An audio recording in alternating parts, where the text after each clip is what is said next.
Hi, and welcome back to The Struggling 20s. I'm here with Sydney Nellums, who is the assistant manager of the YC department of Nordstrom's, and she's going to tell us about her everyday life as an assistant manager.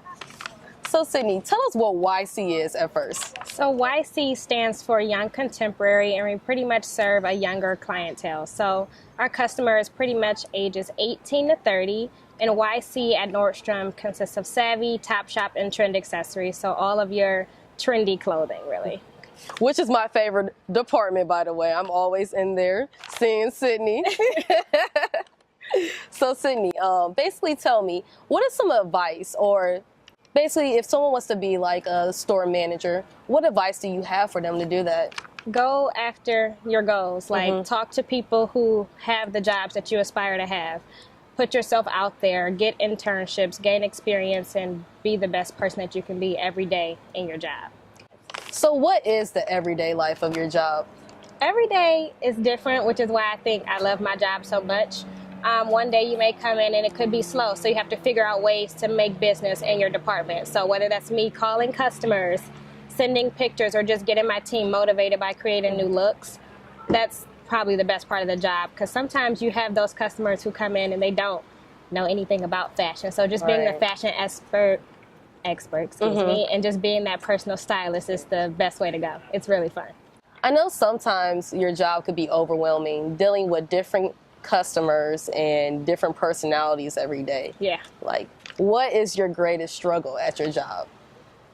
I think just trying to be the devil's advocate for everybody, like knowing that it's okay to say no, and just making sure that I'm able to stand behind my decision and know that I have a team of people who are going to back me up no matter what. So, I mean, it's hard to have to say no to customers sometimes, because you want to obviously please them and do the right thing, but at the end of the day, we're also here to make a profit and run a successful business, so we can't let people take advantage of that.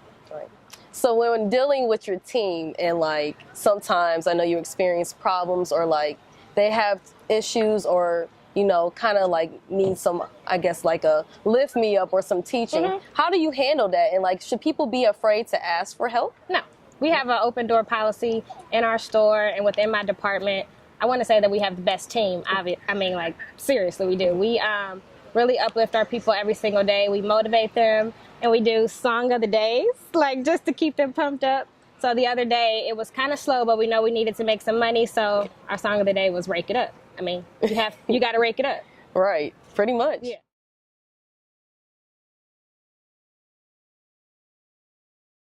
Whoa. The way my bank account is looking, I probably won't be able to eat next week. Maybe you should apply for those, those eatable stamps the government supplies. Shout out to Yar and Malia for getting accepted to Harvard. Goals. Yes, goals. Black power. Girl, did you see that Power episode last night? Raina got shot. That shit was crazy, girl. Like,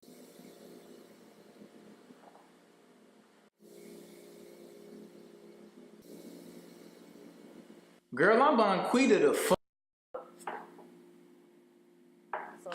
So I know that being an assistant manager, it might not be like your goal for your whole career. What do you want to do? And like, how is this opportunity right now going to help you in the future? So my overall goal is to become a fashion buyer with like a specialty retailer like Nordstrom. So I want to be the person who makes the decisions to say what's going to go in the store. Like, okay, I'm going to spend $50,000 in tops. So what tops are going to be the most profitable and the most successful in the store? Right now, as an assistant manager, I'm getting experience hands-on, knowing like the trends, knowing what's going on in the store, and knowing how to manage people. So from here, next my job will be a department manager, so actually taking full ownership of a department and not actually being an assistant. And from there, I will become a merchant in training for corporate, and that will teach you all the hands-on buying experience so I can become a successful buyer in the company. Well, that would be awesome to do. That'd be really That would be exciting, and I hope you get that opportunity, which I know you will in the future. Thank you.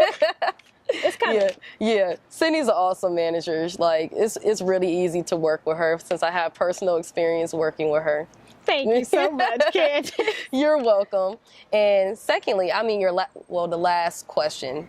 You went to school for fashion merchandising. Mm-hmm. Do you feel like they prepared you enough for the corporate world? Or do you feel like you had to go out there yourself and learn more? I feel like the school I went to prepared me enough.